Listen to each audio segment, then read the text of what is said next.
And I'd like to speak about multiculturalism for a moment, because this is one of the greatest social changes that we are seeing worldwide, not just in Australia. Now, multiculturalism is a doctrine and a social construct that has been developed by social engineers to really divide and conquer. I was speaking to a member of the family the other day, and they said to me that I don't like the idea that everywhere I go now I'm seeing Asians and Chinese, and that our culture is being changed. And I said, well, that's okay, you don't have to like it. And she said, but it's really difficult because you really can't speak about it, because if you do speak about it, people look, down on you. And this is a perfect example of the way that society has developed, and how the engineers have developed this doctrine of multiculturalism. And the purpose is to destroy the culture of the nation. And it is a tool that is used to divide and conquer the people. And so that when I was a young man and I travelled throughout this country, I worked on cattle stations and sheep stations throughout Queensland, in the Northern Territory, New South Wales, Victoria. They were the main states I worked in. And as I travelled around as a young man and picked up work virtually anywhere back in the 80s and the 70s, I got to see the real culture of Australia and the culture of the country towns, and how they, the feel of what the Australian culture was, what the people were like. And what I see taking place today is that is changing, and that the Australian culture is being gradually removed, and indeed there is a mandatory acceptance that is formed of multiculturalism. And this multiculturalism basically, and the doctrine of mandatory acceptance, says that you cannot disagree with the social construct that's being brought in. Now, in this case, I'm giving the example of multiculturalism because think about multiculturalism, and it basically means that there is not a culture anymore, that your nation now has 20 different cultures which are all equally weighted. In other words, to stand up for Australian culture is discrimination. And this is the purpose of laws like anti-discrimination laws, because basically the social construct becomes mandatory. And that law is developed to say that you are not allowed to disagree. You are not allowed to, especially publicly, disagree. If you publicly disagree to the socially engineered construct that exists, in this case I'm talking about multiculturalism, well then you become a target of the state. And behind the state is academia and the scientists and the legislators that have developed the law to protect a minority group. And that minority group, of course, is another culture. And so another culture is introduced, and that culture may make up, 1%, 2% of society.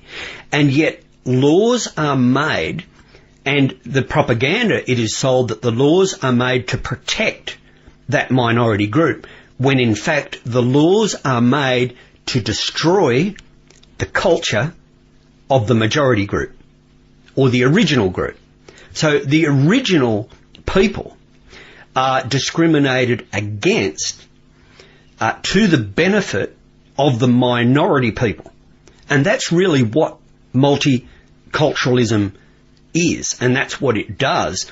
It forces a multitude of cultures upon the original culture and mandates against the original culture for the benefit of the minority cultures.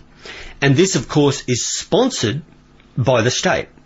And so that the original people pay the state via forced taxation to bring about laws to restrict them in disagreeing or not accepting the new social construct. And so this is the way that society is developed. Scientists and academia conspire together to destroy the original, whether it be food, whether it be culture, whether it be sexuality. Everything natural is to be destroyed under this new global management program.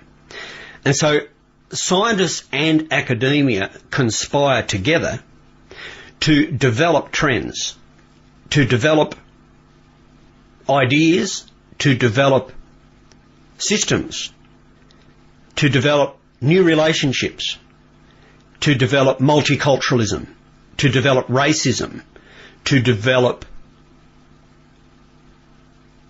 many different social constructs in society, and that they then sponsor the propaganda of these ideas through media, through public events, and constant media attention to the new construct.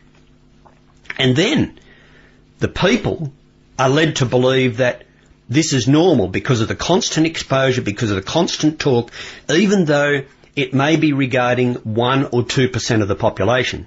And so the minority group is given the most amount of focus in the media, and the majority group are called racist, they're called homophobic, they are called old-fashioned, they're hindrers of society. They're really in the way of the change that the collectivist groups want to actually develop, when really there is only a very minority that this new idea or this new law or this new construct is developed for.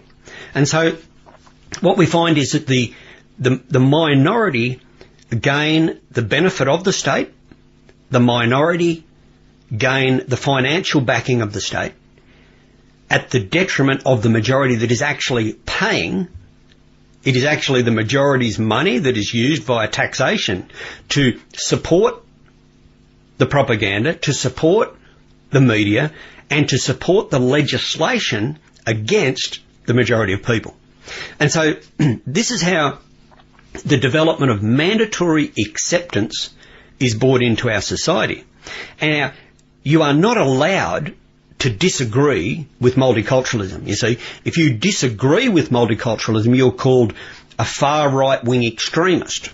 Now, as I said to my close family member, I said, it's okay.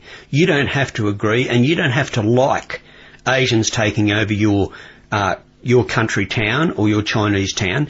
Asians or Chinese or any people. It doesn't matter who they are. You don't have to like that. But the law is developed to say that you are not allowed to voice it, because if you voice it, you become the target of society. You become the enemy.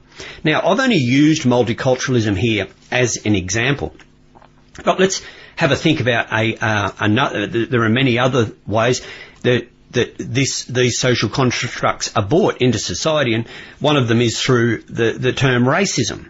And indeed, through racism, we see that laws are made about you not being able to say that you disagree with people from other countries actually coming into a place in society in Australia where they are in controlling positions and where they enjoy the protection of the state more than the people, the original people of the country.